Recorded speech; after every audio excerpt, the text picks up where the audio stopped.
हाथरस की बहन के साथ जो हुआ, उसके परिवार के लोग चाहते थे कि अंतिम संस्कार उनकी मर्जी से हो जाए, लेकिन सरकार ने उसकी परवाह नहीं की। और वहीं बुलंदशहर में इतनी निंदनीय घटना हुई है, जघन्य अपराध हुआ है, अभी भी अपराधी घूम रहे हैं। अभी भी सरकार उस परिवार की मदद के लिए आगे नहीं आई है। दोषी कब पकड़े जाएंगे? हम यहां बैठे हमारे गठबंधन की तरफ से यही कहेंगे सरकार को कि दोषी जल्दी से जल्दी पकड़ें और कड़ी से कड़ी कार्रवाई हो। और जो सरकार आज मदद कर सकती है, सरकार मदद करने के लिए आगे आए। और जहां ये दावा करती है सरकार कि उसकी सरकार में बेटियां सुरक्षित हैं, कहीं कोई अपराध नहीं हो रहा है, कम से कम अब झूठ ना बोलना सरकार बंद कर दे। और अगर हम आंकड़े देखते हैं तो बड़े पैमाने पर ऐसी घटनाएं उत्तर प्रदेश में हो रही हैं और आंकड़ों में भी कई प्रदेशों को उत्तर प्रदेश ने पीछे छोड़ा हुआ है। जो सबसे अच्छी योजना थी पुलिस रिस्पांस सिस्टम डायल 100, नाम बदल करके 112 उसको कबाड़ा कर दिया, बर्बाद कर दिया। मैं आज भरोसा दिला सकता हूं, मैंने कल भी कहा कि पहले यह तय था कि 10 और 12 15 मिनट में पुलिस पहुंच जाए मौके पर, और इसको धीमे धीमे और अच्छा करना था जिससे कि कम समय में पुलिस पहुंच जाए।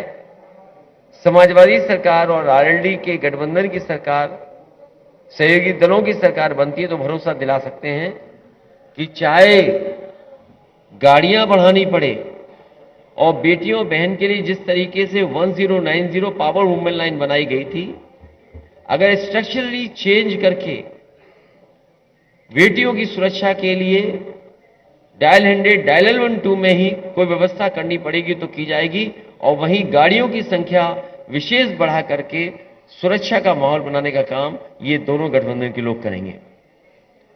इधर मुख्यमंत्री जी की जो भाषा बदली है, पता नहीं मुख्यमंत्री क्यों भाषा बदल रहे हैं।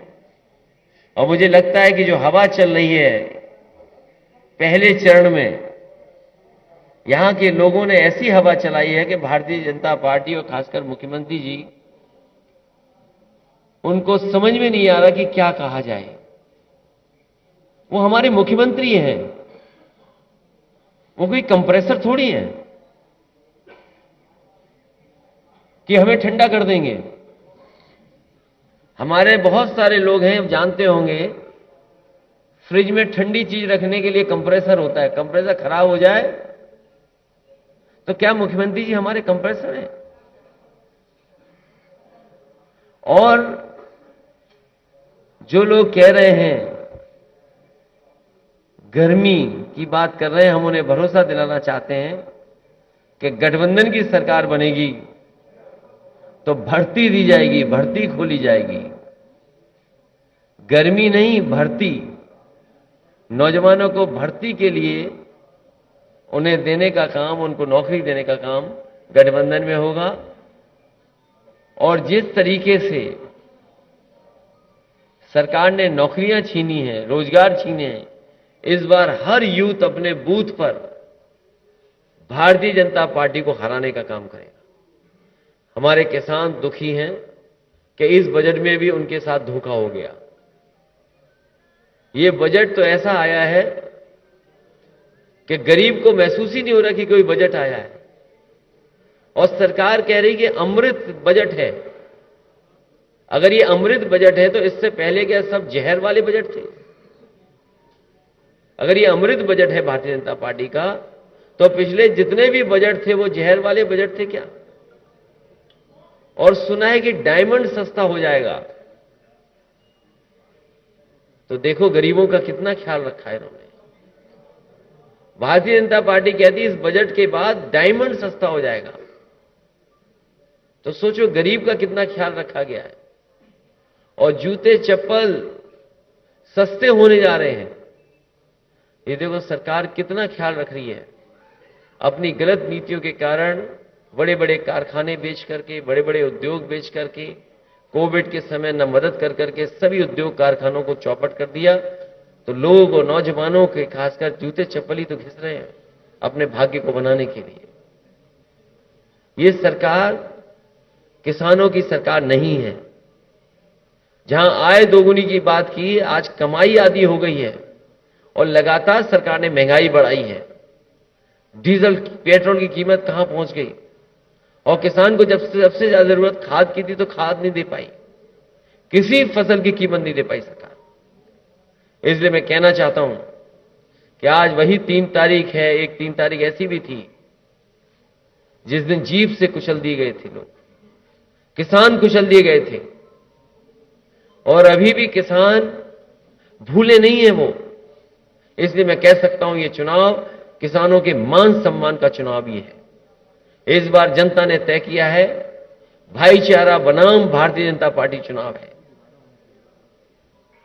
लगातार हम लोग जगह जगह जा रहे हैं, जनता से अपील कर रहे हैं और जो समर्थन मिल रहा है उस समर्थन से मैं कह सकता हूं, सहयोग जो मिलने जा रहा है, इस बार ऐतिहासिक जीत आरएलडी और समाजवादी पार्टी के गठबंधन की होने जा रही है।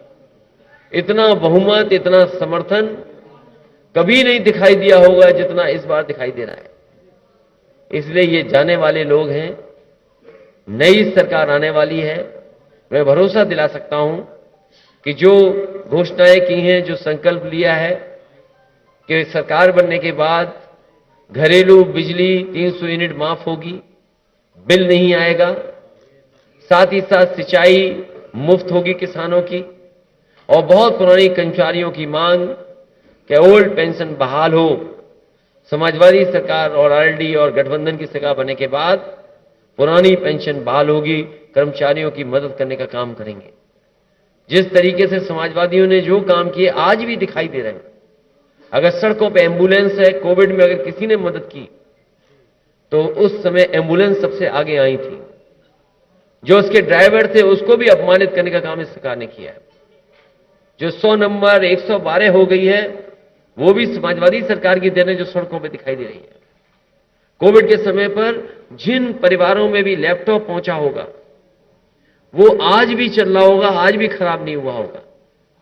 लेकिन ये सरकार जो दावा करती है कि लैपटॉप देंगे, पता नहीं बुलंदशहर में कितने बाबा योगी जी ने लैपटॉप भिजवाए होंगे, कितने स्मार्टफोन दिए होंगे, जब योगी जी खुद ही स्मार्टफोन नहीं चला पाते, किसी और से ट्वीट लिखवाते हैं, किसी और से पढ़वाते हैं। तो आपको हमको लगातार 4.5-5 साल टैबलेट देते रहे हो, पता नहीं कौन सी टैबलेट हमें और आपको देते रहे।